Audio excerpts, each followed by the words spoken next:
Yes, that's correct. I've built my own set of irons totally from scratch. Now, I don't want to be the bearer of bad news, but I don't think this has gone that well. Let me explain. You see, I'm an honest believer that golf clubs are too expensive. They have been too expensive for quite some time now. So I had the idea, what if I just buy a set of old heads off eBay, if I get hold of some shafts, obviously some grips, some ferrules, and just try and make my own clubs exactly the way that I want them. Surely that has to be cheaper and better than just buying a set off the rack, right? Well, I should probably side note this with a little caveat that I am not, never have been, and looking at this, never will be a professional golf club designer nor builder. You see, during COVID, I bought my own heads. I bought a set of Mizuno MP33 irons. They were raw, they're designed to go rusty, and then I got hold of some KBS C-Taper Tour limited edition black shafts. And I thought, well, they look really, really good. I made them in my office at the time. I was really, really happy with them. And then things started to go wrong. And you may think when I say things going wrong, I mean the raw industrial look of these irons. Now, I actually quite like the look of these irons. It's not necessarily something which people would want to spend their money on, but I love the idea of a raw industrial head. So that's not a problem. However, there's a reason why this video has taken 5 years to bring out. 5 years, where's the time gone? You see, I was never really happy with how these irons performed, and lots of professional club fitters in the comments informed me that I'd built them totally wrong. And I thought, well, I can't have built them totally wrong, because totally wrong's like, well, totally wrong, isn't it? But 120 yards on the par 3. Right, that should be a nice pitching wedge. Now, you'll notice that the pitching wedge looks different to the 8-iron that I showed you earlier. And that's where this story kind of unfolds, and that's where when we hit the numbers for these irons, you'll see how difficult it is to build a set of irons. But this should hopefully be about right. We'll play a couple of holes with them, we'll jump in the studio. I think they look really good. I still think I got the look correct. That'll be good. How about a 1 with the iron that you've made? Get up. I think that's really close. And this is part of the idea behind this video. This is part of the idea behind the concept of building my own irons. Yes, they look totally different than the rest, but when you hit a shot like that with an iron that you've made yourself in your office during lockdown, also put ionic grips on there. Really, really enjoy these. But I really wish these were better. I really wish I'd have done a better job, and I should probably have listened to the comments a little bit more. This is where these irons probably lack. Can I play this a little bit lower and kind of chip it in? No. I mean, it's all over it again, but that certainly isn't the ball flight that I want, and I think that's pretty close again. Am I proving myself wrong here that this was a huge error and mistake? I'm actually hitting some really, really good golf shots. Now, it's only 120 yards, it's a little bit uphill. It's not really how far a pitching wedge should be going for me. And that's the issue. Now, if you are a long-time subscriber and viewer, first of all, thank you very much. What a hell of a journey it's been so far. You might think, James, what's happened to these? Because they didn't look like this before you put them in your garage at home. Now, our garage actually flooded very, very lightly, as you can see. And these basically sat on in a box on the floor. That's why a lot of the soles have, yeah, they look a little bit worse for wear. Now, the reasoning behind the lead tape on some of them, I'm going to get into. So I think some of these irons, look at the job I did on those ferrules, by the way. I did try to acetone those down. I'm clearly not that gifted when it comes to metalwork. 60. You're not that guy, pal. Trust me. You're not that guy. I actually did food technology at school rather than metalwork.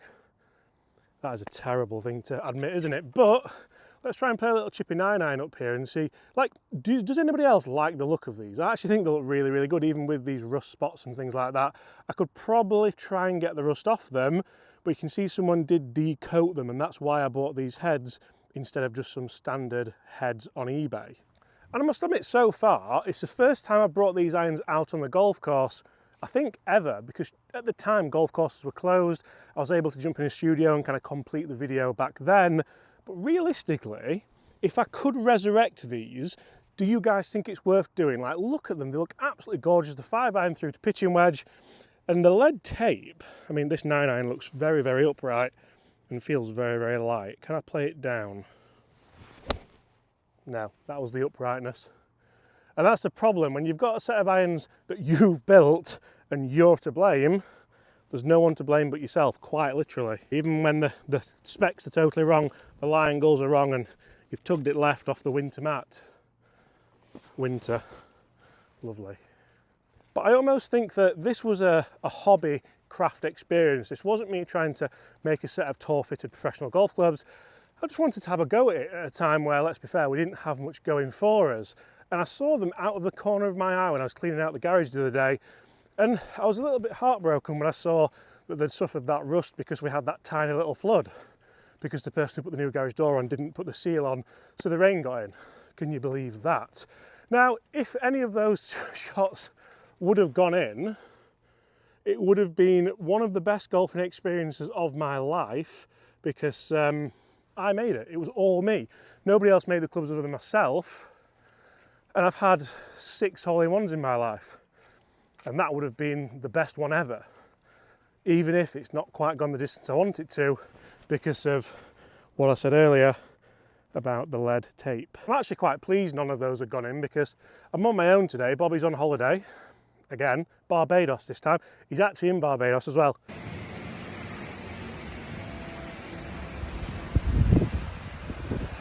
I actually am in Barbados, but don't worry, I'll bring you some rum back. Hope you're having a great time. I am. It's not a joke, he's in Barbados. But say if that would have spun back a little bit more and gone in, no one's going to believe you, are they? So, quite pleased. Front to back dispersion, not too bad at all, though. That was a 9-iron, and these were, of course, the pitching wedge. Lack of backspin on that one for me. Is that because the clubs are rubbish?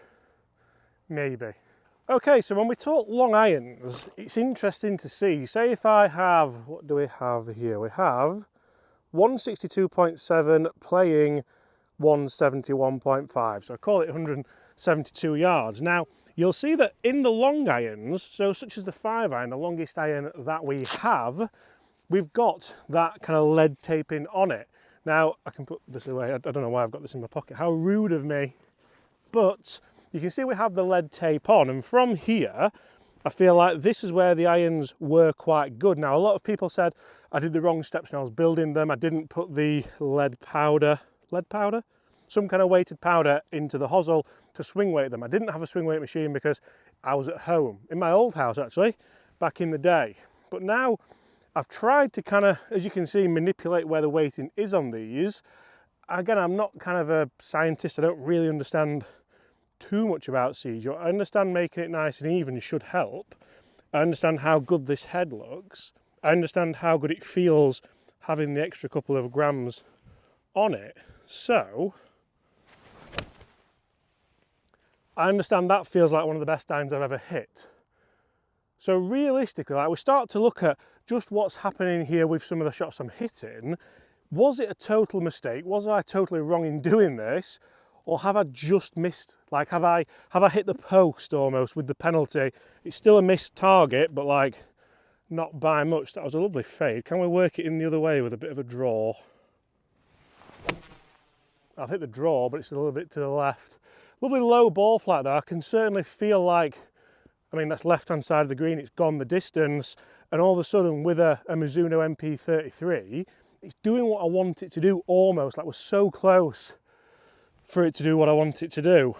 So, how good is that? How good is that? Like, turf interaction, to say these irons are like really, really old and have no finish on them, it's gorgeous. Gorgeous! I will replace those divots, however, because I've made a mess. Can't go further than that, surely. Now, I must say, talking value for money wise, I don't remember how much these cost because it was so long ago, but I'm going to try and find the video and I'll find out how much they've pretty much set me back. I also have a set of, I mean, look at that.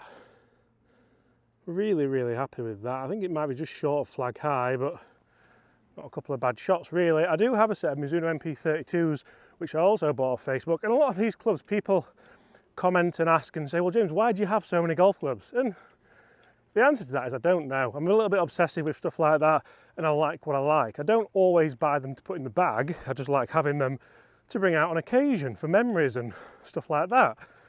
But would I have been better off just buying a set pre-made? But that kind of takes away the whole idea of the concept. It's like having a little kit car in your garage, isn't it? Even if you're not a mechanic, no one should gatekeep that from you. If you want to have a go, have a go. If you want to balls it up, balls it up. And if you want to waste your money, waste your money. So having tested these irons in the studio more recently, some of them were okay. However, a lot of them did lack the consistency that you would want from a premium set of irons. So I could hit really good shots like that one there, and the follow-up shot could be what I feel like is just as good a strike, but wouldn't carry the distance. So it's something that if we are going to look at these irons as a serious set of irons, we're probably going to have to work on. And the spin rates were quite inconsistent as well. So that's definitely down to the building process. The heads are all consistent. I've checked the lofts, I've checked the lie angles, the shafts are all the same and they've all been put in correctly. So it is basically just down to the weighting of the clubs. But on a serious note, I do quite enjoy the feel of them. I do think there's something in there. But as we get down the set, you can see this was a pitching wedge that I struck really well and it carried 100 yards. That's where I just think, look, something isn't right here, and this is another pitching wedge that carried 105 yards. So for me, that is quite short and it definitely needs resolving. If we're going to look at them, how can we get back out on the golf course? I must say, front to back dispersion with this 5-iron, I'm rather impressed with for 3 very different shots. And even a little bit of stoppage with the 5-iron there as well. Maybe I haven't made the total mistake that I thought I'd made. Maybe I have. What do you think? Let me know in the comments below. Okay, so we've focused on the shortest club in the bag, the pitching wedge. We've focused on the longest club in the bag, the 5-iron. What about that nice middle ground? What about the mid-irons here? So you can see that I have the 7-iron, I have the 8-iron. We're going to go here at 8-iron because, as you can see, the 8-iron does have those weight strips on. Should I re-buy some weight strips and properly glue them on? The reason why some of them don't have them on, they fell off. That's the God's honest truth. Whether or not the moisture's done it, whether, I don't know. I got to the garage and it was like a little cemetery of lead strips. So I could try and put them back on. I think definitely the clubs with them on not only look better, but feel better, perform better and sound better. A lot of people might say that these look awful as well. I think they look really good. And again, I made them, so I'm going to be proud of them, going to make them feel as though I want them. A little bit like a child, I suppose. But as you can see, like, I don't know, they're not going to be everyone's cup of tea. Some people are going to think I've absolutely crucified a good set of shafts and some good grips and just wasted loads of time and money. But I will say I've enjoyed the process. I've quite found it funny that I've got it wrong and that the lead tape's fallen off. And we've got 155 yards here with the 8-iron. The 8-iron looks gorgeous, the shafts are incredible. And they honestly feel really, really good. Is that the distance? I pulled it a touch.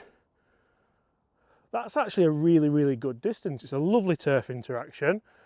The first shots we've hit in all the shots today, I think proximity to the flag have been quite good. When I've tried to kind of mix them up and play different shots, they've let me down a little bit, but realistically, I think I've had some pretty good birdie opportunities. With these, we're not trying to smash it. They're not distance irons. Oh, I've left that one to the right. Travel and get over the bunker. It has, you know. It has. Well, I'm going to leave this one up to you guys. Do you want me to continue this road? Do you want me to try and titivate them? Try and, let's be fair, actually make them properly playable? Or do I bin them? It is up to you. What about a 1? That has to have been a mud ball because that's off the tee. But the distance is still good. I think that was a rust ball. I think it's hit something on the face.